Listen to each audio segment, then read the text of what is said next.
My intent for this project is to explore the themes of identity and mortality by examining my relationship to place through contemporary photography and by delving into the visual archives of my past. I aim to understand the layered interplay of self, time and belonging, how our sense of self is shaped by both the physical spaces we inhabit and the memories embedded within them. Rediscovered photographs from family albums serve as both prompts and a stage for recollection. Beyond mere nostalgia, these images prompt us to reconsider past assumptions. Annette Cohen aptly describes them as traces, clues that lead us towards meaning making. Meanwhile, John Aconfer views the archives as a memory bank, connecting into profound questions of mortality. In Dido Moriyama's words, the past remains perpetually new. Each time we revisit memories, they unveil fresh layers of significance. This exploration is undertaken with a deep awareness of the ethical implications inherent in representing personal and family histories. I have approached this work with sensitivity and respect. This exploration also leads me to ponder existential questions about existence, impermanence, and the passage of time. Underlying the work is the desire to preserve moments and to understand the relationship between photography and memory. Larry Sultan's desire to stop time through photography encapsulates the project's underlying tension between preservation and impermanence. In this journey, I interrogate the pleasures and terrors of everyday life, as Martin Parr described Rinko Kawauchi's work. I collaborate with the spaces I inhabit.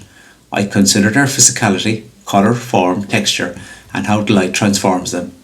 Simultaneously, I pay attention to my emotional responses and the resonance these spaces evoke within me. By doing so, I create meaningful starting points for self-exploration, introspection, and deeper understanding. Drawing inspiration from Kusama's obsessive repetition of pattern and form, as well as her bold and transformative use of colour, my own artistic practice has led me to revisit specific locations repeatedly. Through this repetition, I create a visual rhythm and a sense of immersion. While Kusama's work often delves into the infinite and the cosmic, my focus remains grounded in the terrestrial, the overlooked, and the intimate.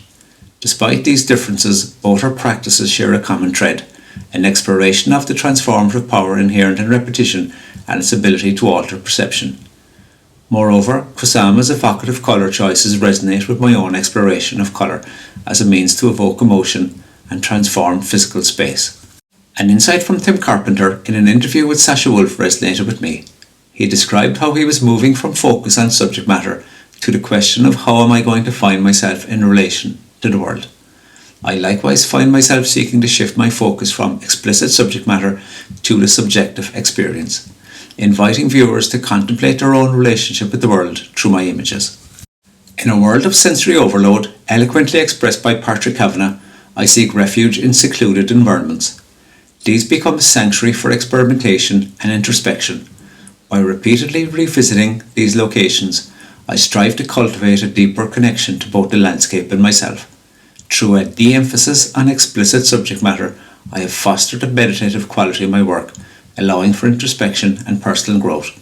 The solitude acts as a sanctuary, a place to experiment, to grow, to fail and try again, a space to process thoughts, feelings and emotions.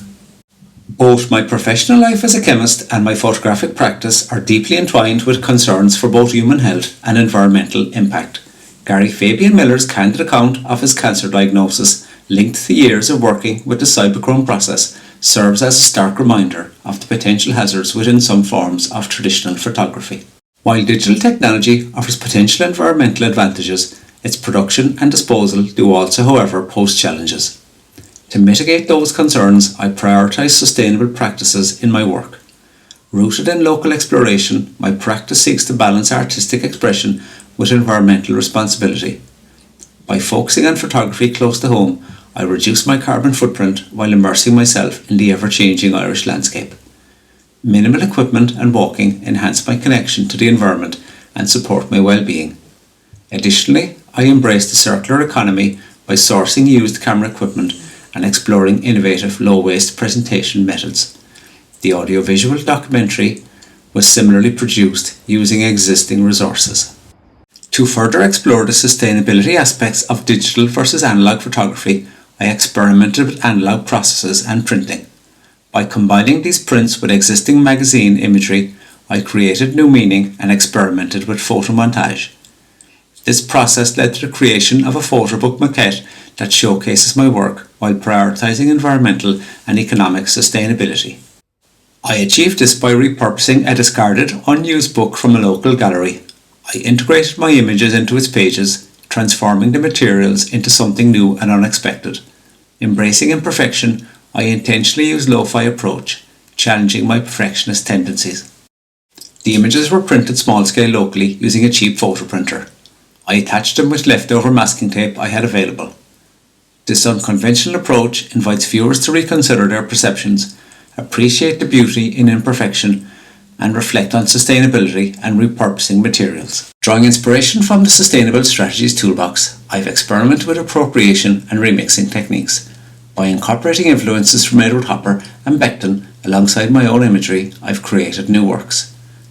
Gregory Crutzen, in an interview in Aperture, noted, "It is interesting to observe the use of framing in Hopper's pictures. Windows, doorways and shafts of light are all recurrent motifs. The various framing devices created different kinds of space and are also self-referential. They speak about the act of making a photograph. I likewise see these motifs and methodologies repeated throughout my own practice." Bishop's critique of relational aesthetics makes me question where I sit in the debate. Initially focused solely on aesthetic qualities of interest to me, I've evolved to more strongly consider audience engagement and the interplay of visual and non-visual elements. Marcel Duchamp's assertion that the viewer contributes at least half of an artwork's meaning has begun to resonate. As Stuart Hall describes in Reception Theory, meanings are not fixed, but rather dynamic interplay between the creator and the viewer. Further challenging my inhibitions, I held an impromptu book event with some friends from the local camera club. After an evening of seascape shooting at the coast, a new audience was introduced to the work and another step outside my comfort zone was taken.